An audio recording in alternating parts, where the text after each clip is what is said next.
Terceira parte do nosso Evangelho no Lar, o Evangelho segundo o Espiritismo, capítulo 25. Buscai e achareis. Item 1, que pertence ao tópico Ajuda-te a ti mesmo, que o céu te ajudará. Esse item 1 baseia-se numa passagem do Evangelho de Mateus, capítulo 7, versículos 7 a 11, onde Jesus diz: Pedi e se vos dará, buscai e achareis, batei à porta e se vos abrirá. Porquanto quem pede recebe e quem procura acha, e a aquele que bata à porta, abrir-se-á. Qual o homem dentre vós que dá uma pedra ao filho que lhe pede pão? Ou, se pedir um peixe, dar-lhe-á uma serpente? Ora, se sendo maus como sois, sabeis dar boas coisas aos vossos filhos, não é lógico que com mais forte razão vosso Pai que está nos céus dê os bens verdadeiros aos que lhe os pedem? Então vejam, pessoal, aqui mais um ensinamento de grande profundidade de Jesus, né? Quando ele diz que se buscarmos, acharemos, ele está, na verdade, dizendo aquilo que nós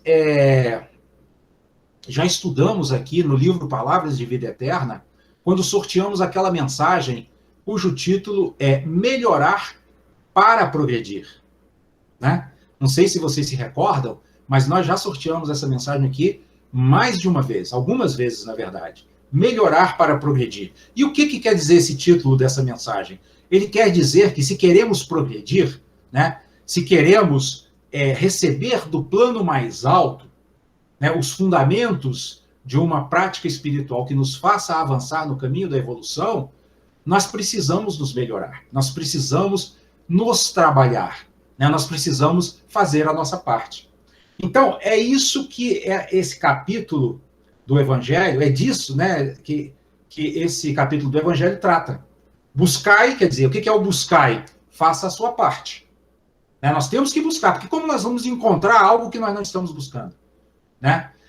No momento em que nós nos sentamos aqui para refletir sobre o Evangelho, né, nos nossos Evangelhos no Lar aos Sábados, nós estamos de alguma forma cultivando esse buscar, né?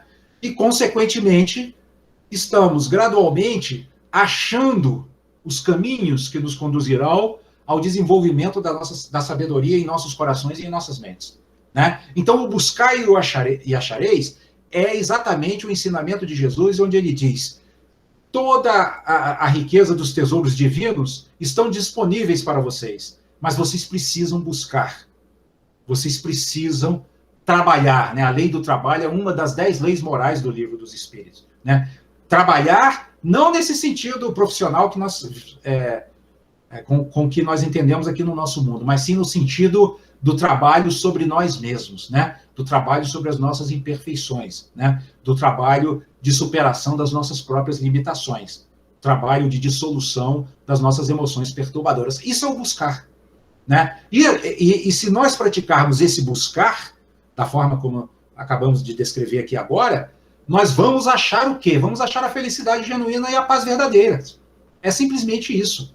Vamos achar a independência de nossos espíritos, independência no sentido de que não estaremos, nossa energia não dependerá mais de eventos externos para se manter equilibrada, né? Ela se tornará uma energia autônoma, né? Uma energia que se mantém de ânimo firme naquela quarta perfeição que nós estudamos na semana passada, que é o esforço jubiloso, né? Ou seja, se buscarmos com essa sinceridade de coração, nós encontraremos também, né, essa energia que nos permitirá trabalhar com alegria em qualquer situação, seja nas situações que comumente são consideradas fáceis, seja nas situações que comumente são consideradas difíceis, seja nas situações que a mente ordinária considera como situações felizes, seja nas situações em que a mente ordinária considera como situações infelizes. Por quê? Porque quando nós nos tornamos esses buscadores sinceros,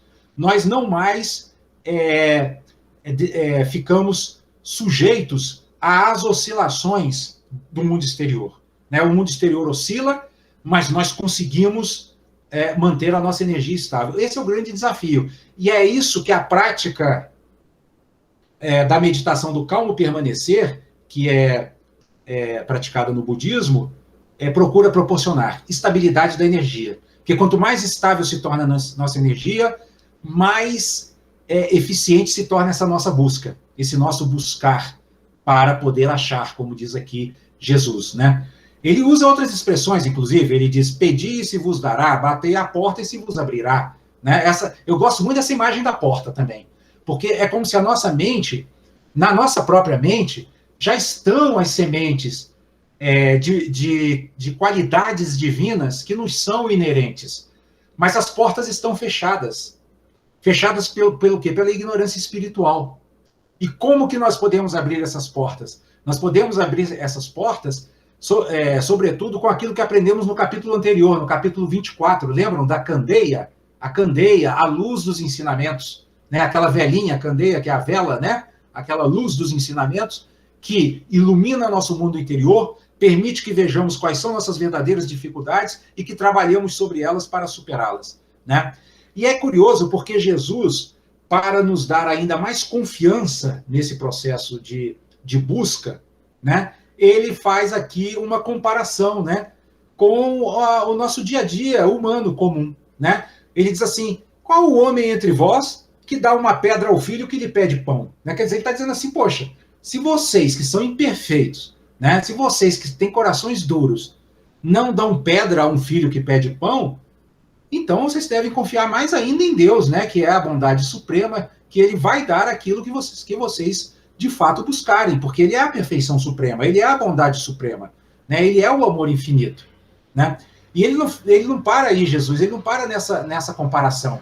Ele segue ainda dizendo, ora, se sendo maus como sois, sabeis dar boas coisas aos vossos filhos, não é lógico que com mais forte razão, vosso Pai que está nos céus, dê os bens verdadeiros aos que lhes pedirem? Né? Quem é esse Pai que está nos céus? É isso que nós precisamos refletir. Né? E onde está esse céu? Aqui eu volto naquilo que nós dissemos na nossa segunda parte. Aqui, o Pai não é uma pessoa e o céu não é um lugar. Né? O Pai e o céu, aqui, são aquilo que Jesus, em outra passagem do Evangelho, chama do reino divino dentro de nós. Né? Então, esse Pai e esse céu, eles estão no nosso próprio mundo interno. Né? Esse Pai não é uma pessoa e esse céu não é um lugar. Ou seja, esse Pai e esse céu são as dimensões sublimes, né? As dimensões espirituais mais profundas do nosso ser, onde residem todos esses tesouros preciosos de paz, de paciência, de generosidade, de compaixão, de equanimidade e por aí vai. Né? Todos esses tesouros estão aqui dentro de nós. Né? Então, o Pai que vai nos conceder os pedidos, né, vamos dizer que vai responder aos pedidos que nós fizermos, nada mais é do que uma conexão que nós vamos estabelecer com essa nossa natureza divina, abrindo as portas, né, desse lugar secreto, para que toda a luz que nele está presente venha à tona e se manifeste em nós, na nossa vida cotidiana de agora, em nossas palavras, em nossos pensamentos e em nossas ações. Porque esse potencial, ele está adormecido dentro de nós. E nós precisamos acordá-lo. Então, quando Jesus diz que o Pai nos concederá os bens verdadeiros que nós pedirmos a Ele, Ele está falando sobre esse processo em que nós, trabalhando assiduamente, com afinco, na nossa prática espiritual, conseguiremos estabelecer uma conexão com a nossa natureza espiritual mais profunda e, a partir daí, se abrirão, né, esses portais de luz, né, esses portais de paz, esses portais de compaixão e de equanimidade que estão aí adormecidos. É por isso que esse processo chama-se um processo de despertar espiritual. É como se nós estivéssemos acordados. Né? Nós estamos, nesse nosso estado de ignorância espiritual, como aquele miserável que está sentado sobre um tesouro, né? E passando por todo tipo de carência, né? Está faltando tudo, mas ele está sentado no tesouro, na tampa do tesouro. Né? A hora em que ele se dá conta que ele está sentado no tesouro, ele se levanta, abre a tampa e fala, nossa, está tudo aqui, olha, eu tenho toda a riqueza do mundo e posso adquirir tudo de que eu preciso. Nós somos assim espiritualmente, né? Nós estamos carregando esse tesouro, né, de bondade, né, de misericórdia, né, de capacidade de perdoar, de tolerância e etc. Nós estamos carregando dentro de nós, né? Estamos sentados sobre ele, mas não nos demos conta disso. Precisamos despertar para isso. E é isso que Jesus chama do achareis. O achar é o despertar. E o buscar é o quê? O buscar é a prática espiritual. Então, o que nós precisamos compreender dessa lição que nos foi dada aqui, a partir do capítulo 7 aqui do versículo do Evangelho de Mateus, o que nós precisamos entender aqui é isso, né? Que o buscar é justamente praticar. E o achar é conectar-se com essa natureza divina dentro de nós, com esse reino divino dentro de nós. Em outra passagem do Evangelho, Jesus diz, se disserem para vocês que o reino divino está aqui ou acolá, não acreditem. Né? Porque enquanto estivermos acreditando que o reino divino está distante, nós não o encontraremos, porque nós o estaremos procurando no lugar onde ele não está. Né? Agora, a partir do momento em que nós praticarmos uma leitura interiorizadora do Evangelho, aí nós estaremos começando a, como diz naquela brincadeira, a ficar quente, né? Está ficando quente, está se aproximando da realidade, porque estamos procurando o reino divino onde ele está. Estamos procurando o reino divino dentro de nós.